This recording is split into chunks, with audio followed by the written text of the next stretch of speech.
everybody knows a breakup can be really painful, and sometimes you don't see it coming. Sometimes you're planning your forever. You might have just proposed. You might have just moved in. You might have just gone on vacation. You might have just gone through something that really solidified the fact that you're going to be together, and then they break up with you. A breakup is painful. A breakup you don't see coming is more painful. What can be even more painful, more frustrating, more confusing than that is somebody that's breaking up with you. You didn't see it coming, and they don't seem sure that they want to do it, but they're certain they're going to do it. They're breaking up with you and crying. They're breaking up with you and telling you that they love you. They're breaking up with you and telling you it's not you, it's me. When you're having your heart broken and your world just completely what feels like destroyed, it makes even less sense when the person that's hugging you goodbye is crying. Sometimes they might even be crying more than you're crying. But despite that pain, despite them openly telling you that it hurts them so much, and it seems like it really does hurt them so much, to break your heart, they're determined to do it. You already know if this happens, you already know how confusing it is. And chances are, because they seemed unsure or because they seemed like they were in just as much pain, maybe even more pain than you might have taken them breaking up with you better than they took it. But that's going to confuse you enough to give you hope. That's going to confuse you enough that, of course, logically, you're going to think, well, surely they must not be certain that they want to do this breakup. Maybe there's just a misunderstanding. Maybe they should just talk to me. Hey, tell me why you want to break up. Maybe we just got engaged, or maybe the wedding date's coming up, or maybe we just moved in. Hey, it's okay. Let's just take a step back. Clearly, there's still emotion. There's still affection that you feel for me. You wouldn't be crying while you're breaking up with me. I still want to be with you. You still have feelings for me. So why are we doing this? So this need to jump in and have a conversation with the person and essentially talk them out of this drastic move is a very natural part of the process. You probably jumped in. You probably tried to have a logical, rational conversation to try to calm them down. You may have even successfully talked them out of it for the moment. But chances are they came back and broke up with you the next time, and this time they meant it. So what I want to try to explain in this video is what's causing it most of the time and the best way to respond to it. Because what the temptation is, obviously they still have feelings for you. So it's like if the passion for you was a fire, the fire's not totally out. I mean, we look at it logically. So we kind of look at it like their passion for me, their love for me is like a fire, and the fire's died down enough that they're trying to do the right thing. A lot of times they'll even say, I have to do this because it's right for me and it's fair to you. So they're breaking up with me because that fire isn't as strong they're not as confident in that fire as they feel like they need to be. But there's still a fire there. Like, she's still crying. They're still crying while they're breaking up with me. So I need to nurture this little flame back into a fire. Well, the best way to do that is to jump into the conversation. The best way to do that is to remind them how much we belong together. Or the best way to do it is to just offer a compromise. Why don't we go on a break? Why don't we just step back for a week or a couple of days? Now, normally, if you do that time frame, what you've accidentally done is told them, hey, even though you're not sure that you want to be with me, you're not sure you have the passion, you're not sure you have the excitement, you're not sure you have the confidence that it's going to last. My desperation to stay with you is so high that I'm going to be comfortable staying in the land of maybe, right? The metaphor that I use is look at it like your house, your relationship is like a house. Somebody that's breaking up with you is telling you they're no longer certain they want to stay in the house with you. They're breaking up with you, so you don't have a choice. You have to leave that house. But you've just done is said, okay, I'm going to go camp out on the porch and just wait and hope and cross my fingers that you change your mind. Maybe you'll calm down. Maybe I can talk you into it, and then you'll let me back into the house if I stay out on the porch for a couple of weeks. You see how that doesn't make you more attractive? The fact that you're willing to put yourself into an uneven, unbalanced, unfair position doesn't lessen the fear that they don't have the same feelings for you that they had previously. In other words, most of the time in this situation, when they're breaking up with you, they'll tell you something like, I just don't feel the way I think I should feel, and you deserve more. I just don't have the same kind of certainty, the same kind of passion, the same kind of excitement that I had before. So in other words, they're already breaking up with you because they feel like what you feel for them is up here, and lately what they feel for you is down here, and they feel bad. That's why they're crying, because they wish they still felt this, but they feel this. And I'm sorry, but I have to be honest with myself, and you deserve somebody who feels this for you, and I only feel this. So what you're saying is, well, just give me a couple of weeks. I'm going to go wait on the porch and hope you change your mind.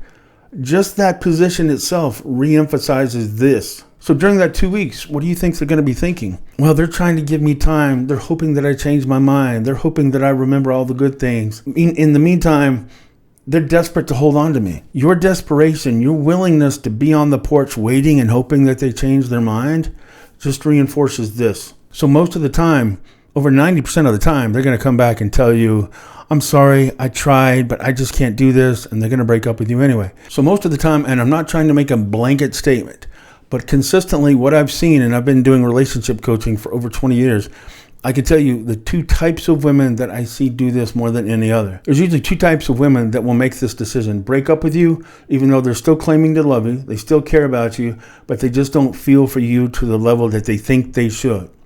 That usually happens from two different types of personalities, two different types of women that will do this. The first type we call the calculator or orchestrator mentality. This person is high functioning, high achieving, high standard. They don't like to do anything poorly. They like to do things with a level of excellence. They're very good at goal setting, coming up with a plan and driving towards that plan and achieving it. A lot of times they're in advanced education. A lot of times they're a doctor, a lawyer. They're in the executive suite. Maybe they own their own business. They're just used to doing things to, like I said, to a point of excellence. They monitor things. They want to make sure that they always have a plan. They operate on a checklist. And even when they get done with that checklist for the day, there's another checklist that they didn't get all the way through, so they feel like they didn't make the most of their day. It's like a type A personality. This type of A personality, part of the reason they're driven is they don't make excuses and they don't settle. In a relationship, when you start out in a relationship, it's exciting, it's passionate, the limerence is high. So that sense of excitement, that sense of passion, that attraction is going to give them a sense that, hey, this might be the man for me. Maybe this is the relationship that I've been waiting for. But the problem is opposites attract. So a lot of times this type A personality is drawn to a man who might not be that same personality. He might be more outgoing. He might be more adaptive. He might be more instinctive. He might not be great at planning. He might not be great at details. He might not be good at all the things that she's good at, but he's got some passion. He sweeps her off of her feet. He's more instinctive. He's more confident. So his confidence, his charisma, his outgoing personality can really win her over. And it really feeds the limerence. So these two people fall madly in love. The problem is, over time, limerence fades. And with this orchestrator calculator mentality, it tends to fade a little bit faster because they're always analyzing. They're always pondering. They're always wondering and second guessing themselves and double checking the plan that they're in the middle of living out. Is he really the one? Is this really the relationship? Is this exactly what I want it to be? Their standards, they don't shoot for 9. They shoot for 10s and 11s and 12s. They want to make decisions that they don't have to worry about second guessing. And in the beginning of the relationship, the passion, the excitement, the opposites attract principle is really creating the spark and the excitement and the passion that they want in a relationship. And these two types together actually balance each other out. So they can make a really powerful team. The problem is when that limerence starts to fade, his shortcomings, his flaws will start to come out more and more. Hey, I love that he's passionate. I love that he's creative, but he could do a little bit better about this. He could be a little bit better in his job about that. He could be a little bit better around the house and cleaning up. And all of a sudden, all the things about him that don't measure up to her standard. And normally this woman has very high standards for herself and for the person that she's about to spend the rest of her life with. As soon as you get to the point of talking about forever, as soon as you get to the point of we're about to start our happily ever after, the limerence starts to drop. The anxiety and the hyper-analysis that also made her a success is now turned on you. She's hyper-analyzing you. And there's going to be a lot of areas that you don't measure up to her standard. So she might break up with you because of that. The limerence is fading, and usually it fades in this type of personality. It tends to fade faster. So now that excitement and that passion that came with that limerence is starting to fade. The analysis that she's running on you, because the two of you are on the verge of making it official forever, taking some vows, moving in together. So now that hyper-analytical part of her has kicked in and come up with a long list of things that she's not sure she can live with. The problem is she's still left with the passion that she had. She's still left with the promises. She's in the middle of a relationship that at the beginning seemed like the one for her until it got really close to the finish line, until it got really close to making it official. And all of a sudden the limerence goes down and the analysis goes up. And she's starting to think, wait a minute, if I'm not absolutely certain, and if I'm not absolutely still on fire with passion and with certainty and with excitement, I can't do this. I can already imagine being married. Oh my goodness, now I've just committed to forever. And this is going to complicate this and that and that and this. And they analyze that long enough, and sometimes they won't even tell you. They're analyzing all of this under the surface until finally they break up with you and you're like, wait, what happened? Now, they still remember the promises they made. And the passion they felt for you at the beginning was real. So sometimes they don't even understand how they went from crazy about you then to can't do it to you now. But they've told themselves that they can't compromise, they can't do it. And just the fact that they're so uncertain is enough reason for them to end the relationship. Now, this version, this personality, this one tends to cry less. Sometimes they can even be a little bit cold, but they'll still say, I'm sorry, I know it's not fair, but they'll usually give you a list of things.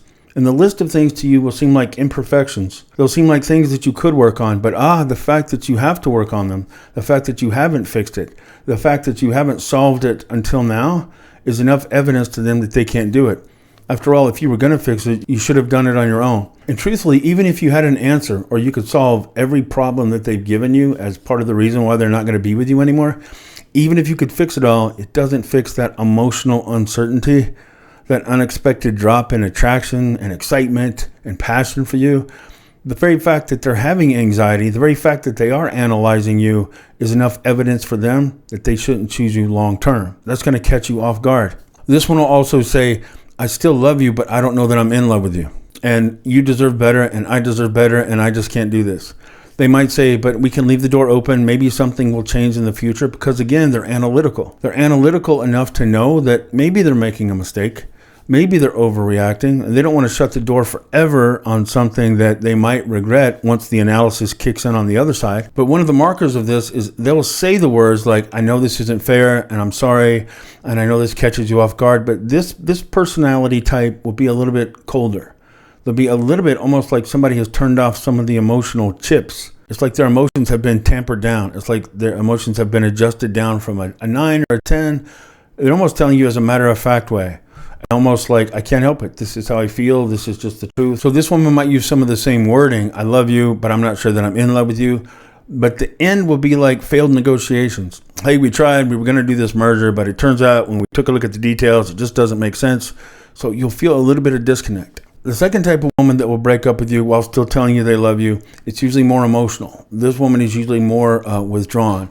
Usually one of the sweetest, nicest, kindest, a lot of times even more wounded. They have pain in their past. They have trauma in their past. And this woman, a lot of times, saw you as the love of her life, saw you as her knight in shining armor, saw you as her Prince Charming. I mean, pick a hyperbolic phrase, right? Mr. Right, Mr. Perfect, my knight in shining armor, my hero. Usually this woman will have seen you for that, and it's authentic.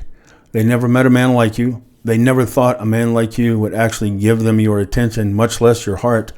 And they might have spent years sincerely devoted and more in love with you than you've ever felt like you've been loved by anybody in the past. But strangely enough, just when you're getting to the happily ever after state, maybe you've been engaged for a while. Maybe you've dated for a long time, but you haven't gotten engaged. You just got engaged, and now they're breaking up with you.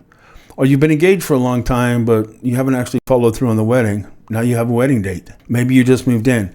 Something signaled or solidified to her that this man who's been out of her reach, this man who's been too good for her, this man who's been the man of her dreams that she thought she'd never be lucky enough to find has actually chosen her. And just when she's on the verge of getting the real life dream with a real life man that she's always wanted, all of a sudden her anxiety is spiking. And much like the first one, along with her anxiety going up, her certainty, her excitement, her confidence that this is the relationship, this is the man of her dreams is going down. The attraction goes down, the anxiety goes up. But she doesn't know why either. This one is more confused. They're not the analytical, more cold in their approach and in their breakup. As a matter of fact, they hate themselves. They might be feeling such intense self-loathing that you have to console them while they're destroying your heart. They're breaking up with you, rejecting you, and telling you they can't be with you anymore. But it's so painful to tell you this. It's so painful for them to be honest about what they're feeling that you're hugging them. Hey, it's okay. I'm glad you told me. It's all right. Can we talk about this? Oh, no. Okay. I'm sorry. I didn't mean to upset you. So you end up being the shoulder that they lean on while they're breaking your heart. In this case, this person a lot of times is what we refer to as a completer mentality.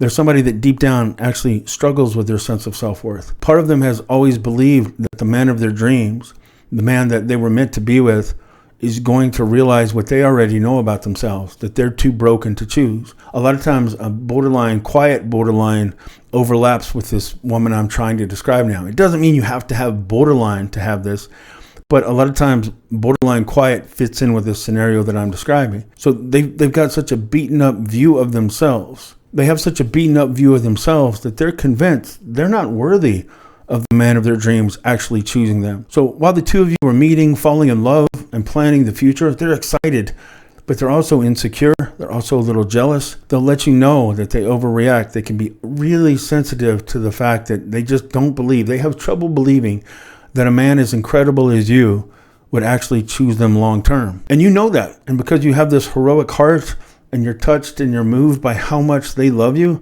and how little they think of themselves, it inspires you to find ways to lift them up. It inspires you to find ways to let them know just how incredible they are, just how much you love them. So you start getting really excited about these gestures that prove to them, hey, not only do I love you as much as you love me, you're worth it. I want you to see you as the incredible woman that I see you as. I want you to know I'm choosing you forever, just like you chose me forever. The problem is it triggers this fear that if you really are choosing them, maybe you're not the man they thought you were. The man they believed you to be is so high value and so exceptional and so rare that he would realize what she already knows, that she's broken. And the anxiety that comes from chasing this man that's out of their league, that's painful enough. But now she's about to make a lifelong commitment. Now she's thinking about, now that I know he really is choosing me, maybe he's not the man that I thought he was. And why am I having these thoughts? Why am I feeling anxious? Why am I feeling unsure? Now this one will kind of keep it under the surface for a much longer period of time, kind of quietly debating, quietly wondering, quietly tormenting themselves about why this anxiety is building and building and building. And nothing makes that anxiety, that fear that maybe you aren't the one after all, after they spend so much time trying to capture your heart. Now they have your heart, and now they're not sure if you're the person they're supposed to be with or not. That self-loathing comes in. So they fight it until the pressure builds to a point that the only way they have peace is to let you go. And they'll even tell you, I'm so sorry. This is so unfair. I don't know what's wrong with me. I don't know why I'm doing this. A lot of times it'll even leak out. They'll say, I'm not sure why I'm breaking up with you. But the only way I can find peace is to do what I'm doing. The only way they can stop tormenting themselves and overanalyzing this question is if they break up with you and walk away. And to them, they're being true to themselves. To you, they love you enough to tell you the truth. But they're not even sure exactly why they're doing it. But it catches you off guard so much that you might think they're wrestling with fear of abandonment. Maybe this is a test. Maybe subconsciously, they want you to prove that you love them enough to fight for them, so you dive in and fight for them. After all, if they didn't love you, why would they be crying about breaking up with you? So their crying gives you the encouragement to dive in and keep fighting for the relationship. And there might be some moments where they're really touched and moved that you love them so much that you're fighting for them and that you care about the pain they're in, pain from breaking up with you, but they break up with you anyway. And it might take longer, but they let go of you more and more. And every time you keep chasing, every time you reach out, it makes it easier for them to ultimately, they do walk away from you. And now they're more certain than ever that they can't be with you. In either one of these situations, what you want to do is not give in to that very strong temptation to talk them out of the decision that they're making. And it's a very powerful compulsion because, again, this isn't somebody breaking up with you saying they hate you, they never want to see you again, and you're the biggest mistake of their life. It's the opposite. They might even tell you, nobody's treated me as good as you've treated me. I've never felt the way that I felt about you. But in spite of those things, they're breaking up with you. The more you dive in and try to reassure and out-argue and compromise and negotiate staying in their life, subconsciously and sometimes obviously, what you're really doing is lowering your value. People want to be with somebody they feel lucky to be with. The more you negotiate, the more you plead, beg, and argue your point, the more you're accidentally proving that you can't be the person that they should feel lucky to be with. The very fact that you're negotiating so desperately proves that you're the one that would be lucky to be with them, which reinforces this belief that I'm breaking up with him because I'm not sure I can match what his expectations are long term. I'm already feeling anxiety about us being together. If we were supposed to be together, I wouldn't have this anxiety. Now, that's not true. Anxiety can be part of a healthy, real, authentic, powerful relationship. But if you're not expecting the anxiety, if the limerence was so high that when it wears off, you're actually left with questioning about why you're not feeling as intense as you were before, that's a normal thing. But if you don't know that, that can actually trigger all of this to turn into an avalanche. And at the end of the avalanche is them breaking up with you. One of the things they'll tend to do too, in both cases, they'll tend to date one of two different guys, and both guys that they date after you is a less impressive version. There's the douchebag, A lot of times they'll go to a manipulator, a womanizer, or a player because that player keeps them in pursuit longer. One of the things that turns off limerence is a certainty that the person you love isn't going anywhere. That's why sometimes people say marriage kills passion. Well, it doesn't really, and it shouldn't. If you're mature and you understand adult relationships, or making a long-term commitment can actually help kind of cancel out that sense of uncertainty and excitement and wondering and curiosity. So the douchebag, the player, actually keeps that limerence alive longer. And especially if it's that second girl I was talking about, the second woman that has this expectation that the love of her life is a little bit out of her reach. Well, if the love of my life, if my Prince Charming is now proving to me that he's down on bended knee and he wants to give me forever, he's promising me his heart for the rest of his life, then he must not be who I thought he was. And now not only is he not who I thought he was, he's looking at me with expectation. He's looking at me with excitement, especially the second woman I was talking about. That one wrestles with self-worth. She wrestles with the idea that the man of her dreams could actually see her as worthy enough to choose to be with her forever. Well, now you've already chosen to be with her forever. You're proposing.